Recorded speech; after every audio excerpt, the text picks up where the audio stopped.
I'm Bobby Lee, and this is the Bobby Lee Show. Today we have with us Eustace Mullins, a lecturer, an author of many books, a scholar, Washington and Lee University, and today we're going to be talking about several different subjects. But this particular subject is the most important for today's political venue. And Eustace has written a book called The World Order. Now, Mr. Mullins has been working for the last 50 years to research important questions that need to be answered in relationship of Middle America to the political evolution. Eustace, tell us a little bit, if you would, how you got started in being an author. Well, I had always intended to be an author, but I had intended to write novels, perhaps some poems, and I had absolutely no interest in any research or any nonfiction work. I didn't consider that as creative writing. So I met a poet, a very bohemian person named Ezra Pound, who was then incarcerated without trial on a more or less lifetime basis, and he asked me to look into the banking interest, the Federal Reserve System, at the Library of Congress there in Washington, D.C., and I did this, and I found it to be quite an interesting story, which launched me on research which continues to the present day. Now, this book, The New World Order, how does the New World Order deal with the banking interest in America and across the world? Well, you see, in studying the banking system in the United States, I found it was part of an international system of banking called central banks in Europe, and that the Federal Reserve System, which we had here, was simply an American version of the central banks they had in Europe. And I also found that these banks did not exist as some entity in some world of their own. They were an integral part of what I came to call the world order.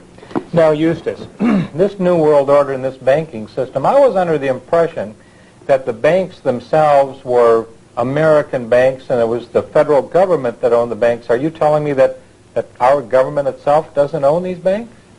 Well, our government doesn't own anything. We really don't have a government. We're just a colony of England. How can you say that, a colony of England? Well, I know that they have the Republican Party and the Democrat parties, and I go down to the local bank and I can cash a dollar bill, can't I? Oh, well, you can go into any colony of Great Britain and cash a check. That doesn't mean you're in an independent nation. Would you trace for me the colony of Great Britain to the United States and the banks? If I put a Federal Reserve note in the bank today, how can I say or how can you tell me that's a part of a colony of Great Britain?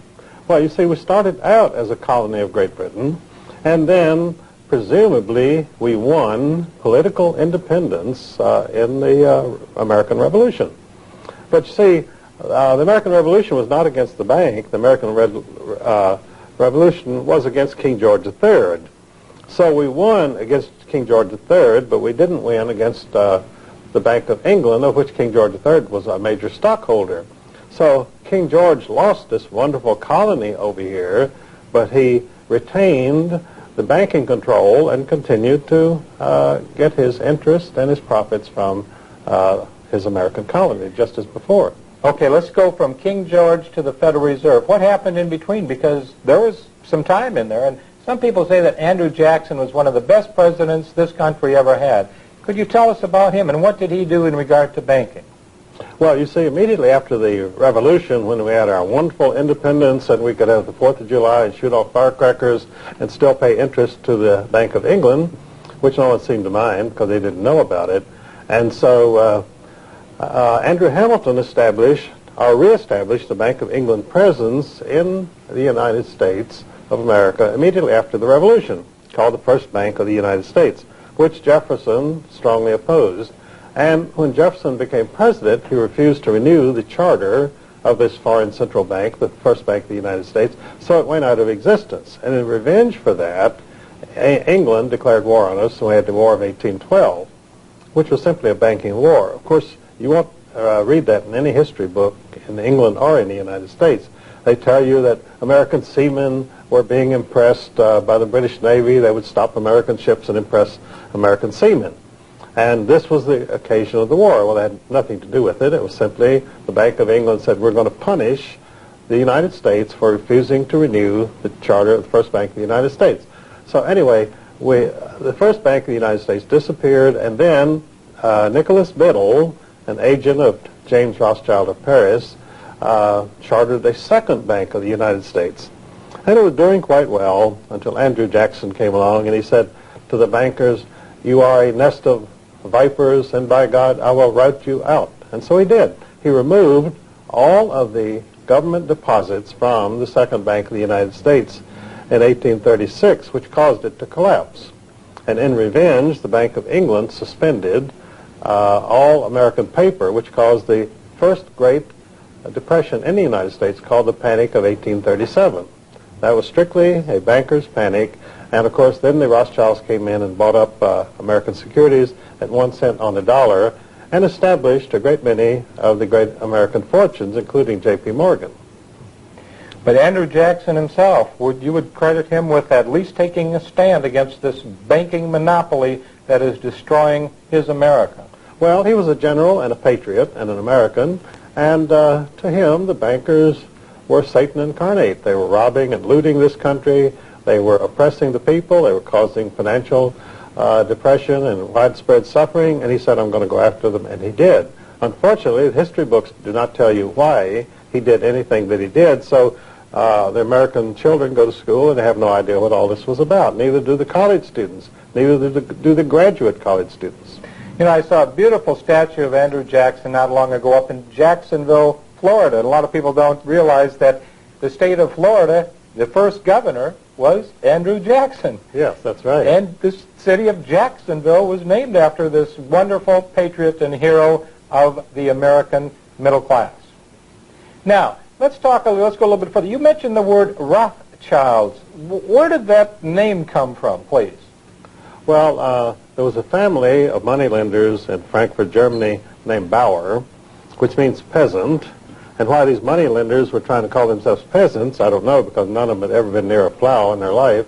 And so they were moneylenders, and they needed some way of advertising their business. And so the founder of this dynasty, the House of Rothschild, put up a red shield above his door so that people who came from various parts of Europe to change money with him could find it. And so after a few years, people didn't know who Bauer was, but they knew the Rothschild. The red shield was Rothschild. And so he simply began to call himself Rothschild. Okay, now he died eventually, but did he leave a dynasty of some sort? I mean, how did this happen? Well, he left 5 sons who were very well trained by this man, who by that time had become the outstanding money lender of Europe due to a very peculiar circumstance. King George III and the Bank of England wanted to punish the American colonists for being so obstreperous and for refusing to give all of their profits to the Bank of England from their income. And so when they rebelled, then the British Army did not really want to fight their American cousins. So King George said, well, I've got to get somebody else to fight this war. I need some mercenaries, some hired soldiers. And over in Germany, the Elector of Hesse, a German province, had a very well-trained group of soldiers called the Hessians.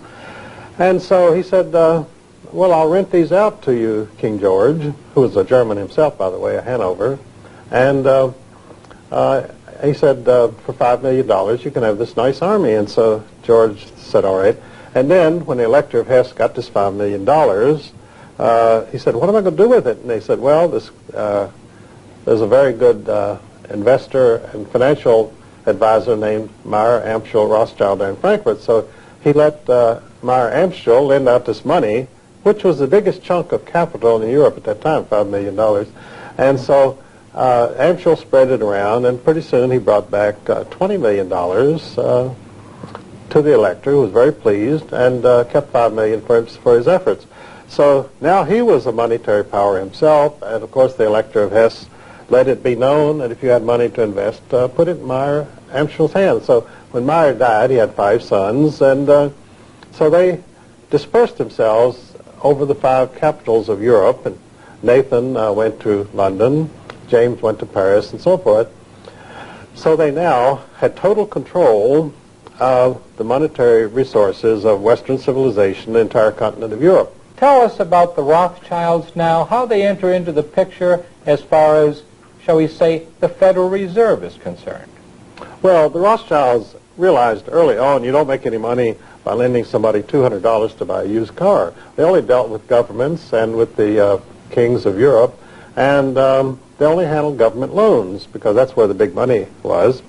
And you see, they realized it was a sure thing because if you lent money to a government and they didn't repay you, then they would never get any more money. And they always needed money for wars and for to build Versailles and so forth. To be a king means you spend a lot of money. You're a big spender. And they could always tax their people enough to repay the Rothschilds their money, so they had nothing to worry about. And so by 1880, the Rothschilds really owned all of Europe, and they owned a large part of the United States secretly because they always advertised and promoted the idea that the Rothschilds had no activities in the United States, and they did not because they worked through August Belmont, who was their named representative, and they also worked through J.P. Morgan and Kuhn Loeb Company, which were their secret representatives. And by 1896, these two Rothschild firms, J.P. Morgan and Kuhn Loeb, owned 96% of all the railroad mileage in the United States. Wow, talk about a monopoly there. And that's in congressional reports. I got that right out of most of my work, by the way, comes from congressional reports. How did Soviet Russia come into this New World Order situation, Mr. Mullins? Well, Soviet Russia was always part of the world order. Soviet Empire came about because of greed and envy. Now, communism, of course, is based on hatred, greed, and envy. But what people don't realize is that the Russian Revolution came about because of the greed and envy of King George V of England for his cousin, Tsar Nicholas II of Russia, who happened to be the richest man in the world. And when you're the richest man in the world, the consequence is all the people who are not quite as rich hate you and wish they could get their hands on your money. So the Rothschilds told King George V, they were all around him as his advisors in London, they said, look, let's go after Nick and get his dough. And George said, well, I'm game. And so the Rothschilds started the communist movement in Russia. And so they murdered the Tsar and his family and took his gold, which was sent to Paris and to Kuhn Loeb Company in New York and the other Rothschild offices, London and so forth. And some of this money, by the way, these Rothschild banks used to buy the original stock of the Federal Reserve System in 1914. That was all bought with the Tsar's money, and so the Romanov heirs, such as are still alive, are the real owners of our Federal Reserve System. And so, as I say, they murdered the richest man in the world, took all of his money. Well, what year was that, by the way? What year was that when they murdered the Tsar? Well, that was 1918. They had the Communist Revolution in 1917, and the first thing they did was go in and loot the whole country. They took all the money, and so the result was the new Soviet Empire had no operating capital, and they couldn't tax anybody because they had murdered all the people who owned anything. So you couldn't go out and tax the peasants to keep the country running. So they sent up cries of anguish, and people all over the world responded. Woodrow Wilson, our president, he made a speech to Congress in which he said, it is our duty to help these noble murderers in Moscow, in so many words. And so he first sent them $25 million of his personal war fund, voted to him by Congress to prosecute World War I. There's a lot of people that have said that the banking themselves, that the communist revolution was started on Wall Street. Is that a true fact or not, Eustace Mullins? It's absolutely true. All of the money for Wall Street, for the Bolshevik Revolution, came from Wall Street, really from Rothschild firms, but it would have been too obvious if the Rothschilds of London were sending all their money over to Russia to help the communists. So they did it through their favorite patsy, which is the American government. And they even formed a special firm on Wall Street in 1916 to finance the communist revolution in Russia, which was called American International Corporation. And its directors were Percy Rockefeller, the richest man in the United States, including a financier named George Herbert Walker, who just happened to be the grandfather of George Bush, our president. Well, the New World Order is a group of insiders. It's sort of an international mafia, and they either work together or they get eliminated. I mean, these people have to cooperate because the death sentence is automatic if you don't. And you don't say, I'm going my way, to heck with you, because if you go your way is straight down. One of the things that was so sad for me to read about, of course, was when the Bolsheviks did go into the Ukraine, and they did kill so many people. They starved between 6 and 8 million Ukrainians out.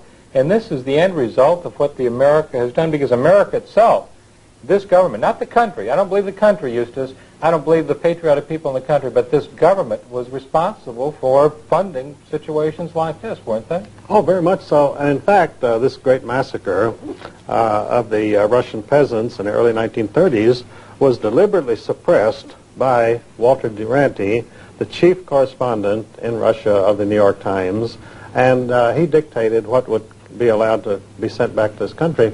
They totally suppressed this so that Franklin D. Roosevelt, as a principal plank of his platform in 1933, that was to give official diplomatic recognition to Soviet Russia so we could send them even more money, of taxpayers' money, than they'd been doing before.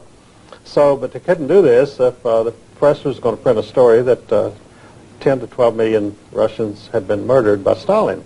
So the story was completely suppressed. We had World War I, we had World War II, we had South Korean War, and then we had Vietnam.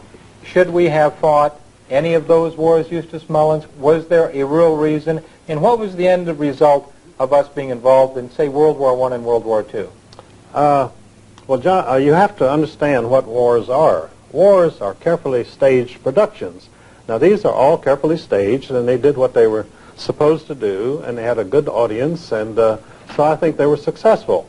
But to say that these wars were about anything, that they had some particular philosophy of government opposing another philosophy of government, is total nonsense. These were world order productions, and as I say, they were carefully staged. Both sides were set up to perform in a certain manner, and the outcome was always predetermined.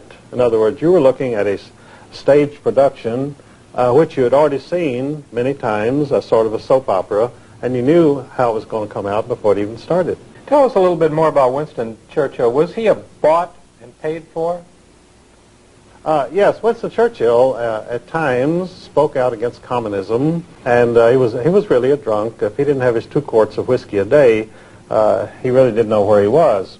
And during the great Blitz of London, most people thought he was, being very brave, staying in London during the Blitzkrieg. Oh, that's where his 2 quarts of whiskey were. Well, he was 8 stories down. They built him a special shelter, 8 stories down in the ground, a very comfortable room, and he was liberally supplied with whiskey. And in fact, they used to show this room to tourists after the war.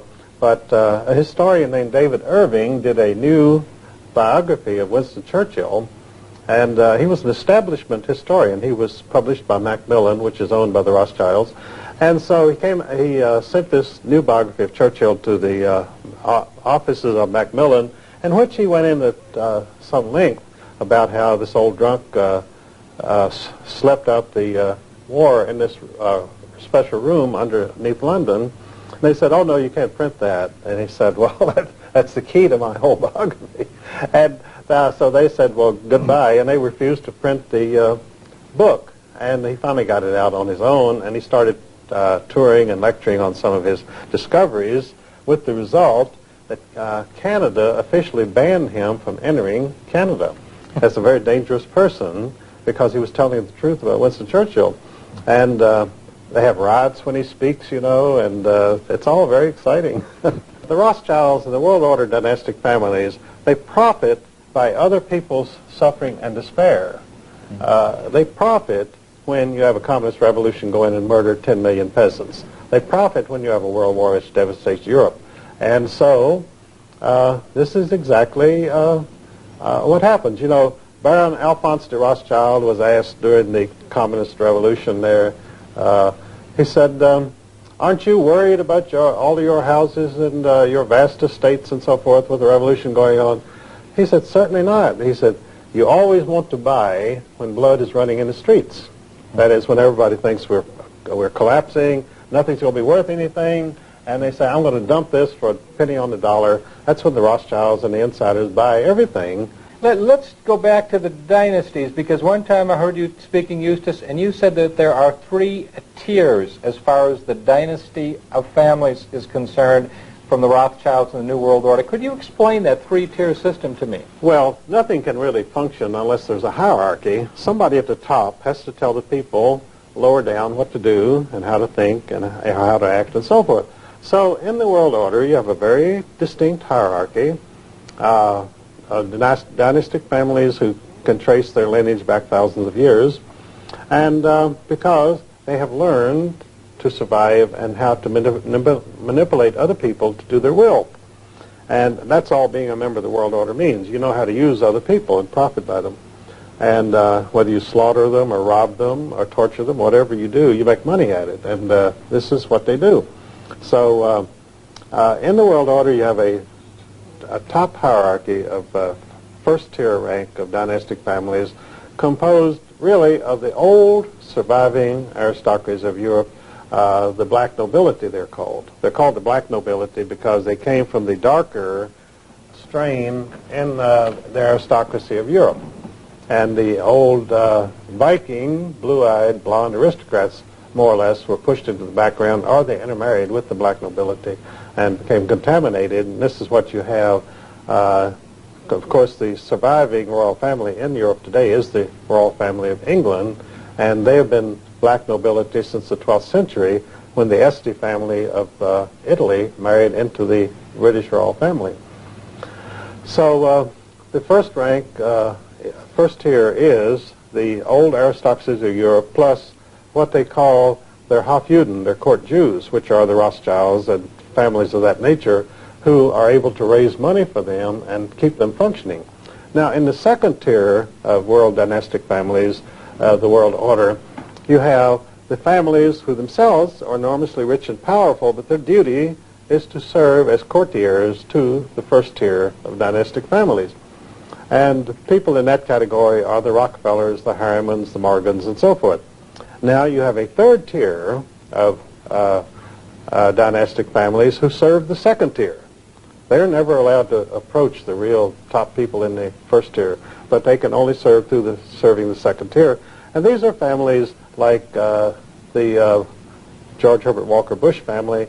George Herbert Walker was president of W.A. Harriman Company, and the Bush family's entire career in banking was to serve the Harriman interests, who in turn served the Rothschilds. So that's why I began to use the term about Bush as a dynastic family in the world order of the third tier. You know, the myth about the great fortunes of this country is that these were hard-working people who saved their money and built important businesses. The fact is, most of the old family money in this country came from dealing in drugs and dealing in slaves, the slave trade and the world opium trade. We have reverted, through the world order, we have reverted to the Middle Ages. We have a feudal system now, in which you might say futile system because of the way it works, but it's a feudal system in which you have the serfs and you have the lords in the castle, and that's it. And there's not to be anything in between. You see, the great achievement of Western culture, of European culture, was to produce, to move from the Middle Ages into modern times by producing a middle class, a hard-working, thrifty, sober group of people who created businesses and went into production, and they built homes and businesses and so forth, and they brought prosperity. But you see, when you're very rich, you don't like to see prosperity. I mean, what's the good of having money when everybody else has money, you see? So the world order, they want to see everybody poor. Then they can control them, is that it? They can control them, and also it's much more satisfying to have a castle and a yacht if you know that all the peasants down there will never have these things and compete with you, you see. Right. So the world order is a monopoly system. and they make their money out of monopolies, and with their monopoly, they control the governments, they control the banks, and they set their prices. And it's an extortion system, really. How do we turn this around? If they allegedly have the power, and money is power, Eustace, and a lot of people say they've got all the money, you know, they have control of the government, they have control of the Republican Party, Democrat parties, they have the bureaucracy. Well, how do you fight a little bit of strength like that? Well, I have to disagree with you there, Bobby Lee. Money is not power. Knowledge is power.